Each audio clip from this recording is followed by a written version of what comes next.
Hey guys, subscribe for daily content. And if you're shopping for gear, make sure you check out the description for the newest items at some of the very best online retailers. There's also links for some of the items that I personally recommend. Thanks! What's going on YouTube? Metal Complex here, and today I've got a really interesting video to share with you guys. Flytanium sent me some aftermarket scales for the Demko AD-20.5, and I'm going to be installing them today. I think it's important to point out a couple of things, actually. Right here it says machined in Utah, USA, which is pretty cool. They're also not that expensive. What you can see here is that these are a very bright yellow. They call them Day Glow G10 scales. There are a few different colors, like, you know, if you don't want to go with the nuclear yellow thing, they've got gray, green, and black as well. But these are going to fit very specifically the versions of the AD-20.5 that have liners. So basically the ones that do not come factory with titanium scales, because those titanium scales replace the liners. Interested to get these on and just see kind of how they look. I think G10 would give it a nice, like any of you who have the versions in Grivery, right? You probably aren't the most impressed with the feeling of the Grivery scales. So this might be an upgrade for some of you. The price on them is really good. I think they're $59 and you get 2 scales. So that's pretty cool. It does come with the hardware. I'm gonna go ahead and open this up. We'll take a look at them here real quick and then I'll do kind of a hyperlapse installation. Yeah. I like the texturing on these two. It's the same texturing no matter what color you pick. These looked interesting. So without further ado, let's go ahead and get these installed really quick.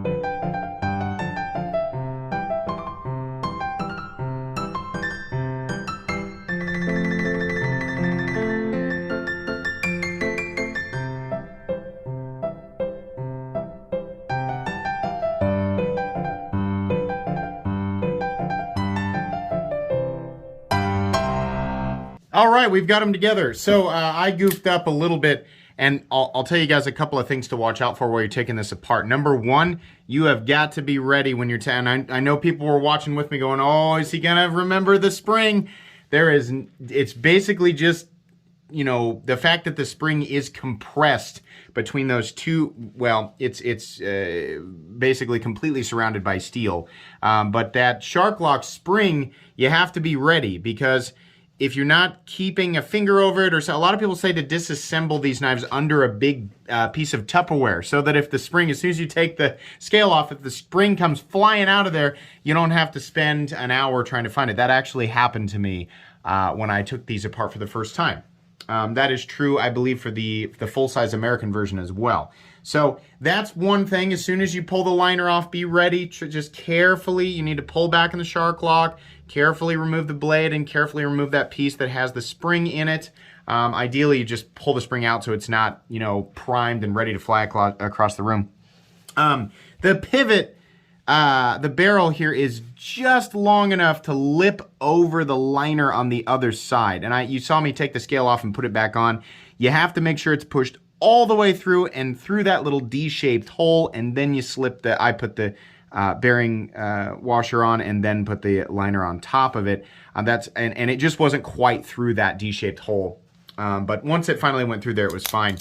And then I actually did have to use the screws that Flytanium sent for the pocket clip. The original screws for the pocket clip are not deep enough. So I guess these scales are a little bit thicker. Yeah, they definitely are. And I gotta say, we'll talk about how it feels here in a sec. But yeah, so I had to use the screws that they sent. They sent a couple of black ones, a couple of satin ones, and I just put the satin ones in here. you're going to be real tempted to crank on these body screws, and don't do it. I can tell once they get to their snug point, if you push them past that, they will easily tear those threads up on the inside. You don't want that to happen. So yeah, I know you're going to be tempted if you take these apart to get these as tight as possible. Just get them snug and leave them alone. That's why I hate T6 screws. The other nice thing is, after just messing with the body screws a little bit, it did come back together centered with no blade play, and the action has stayed pretty darn close. This is about as good as I can get it, right?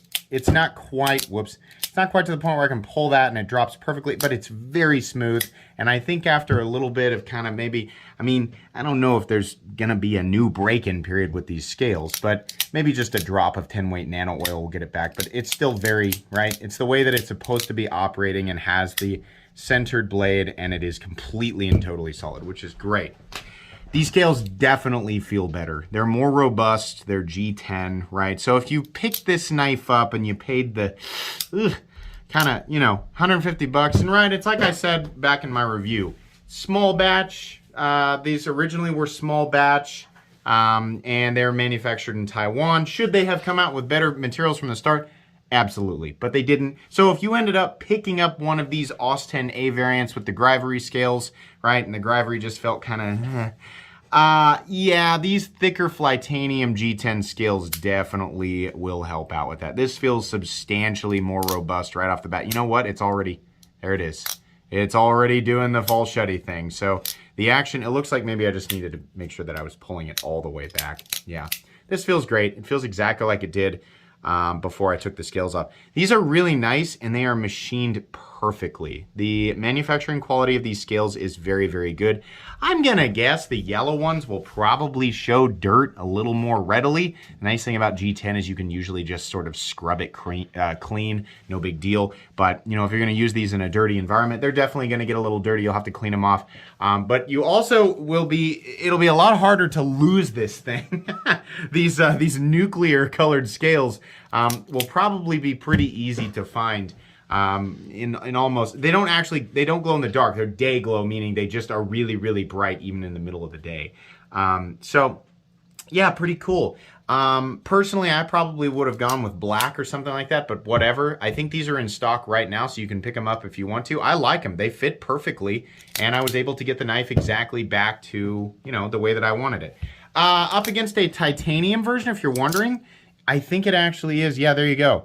It's quite a bit, I mean, it's not insane, but it's definitely quite a bit more robust than the titanium version. But weight-wise, let's put it up, let's put it on the scale.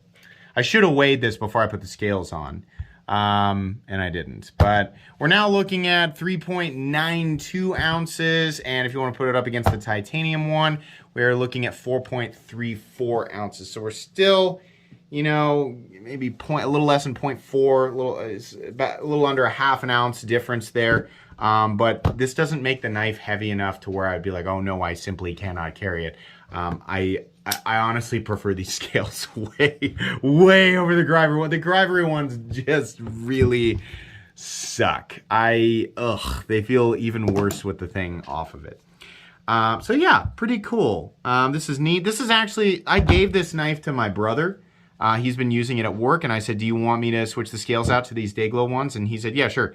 So I'm going to give this back to him like this, and I guess just hang on to these Grivery ones. But that's going to be about it. I appreciate Titanium sending these in for me to take a look at. Like I said, links for these things right down below if you guys want to check them out. Please make sure to follow me on Instagram at metal_complex. If you enjoyed this video, leave a like. If you'd like to check out my other content, I do, of course, have lots of videos of knives that are either expensive or inexpensive that I do or don't like, so check those out. And if you enjoy all my content, go ahead and click on that Metal Complex logo right there and subscribe, because there's definitely more coming. Thanks again for watching, everybody, and have a great day.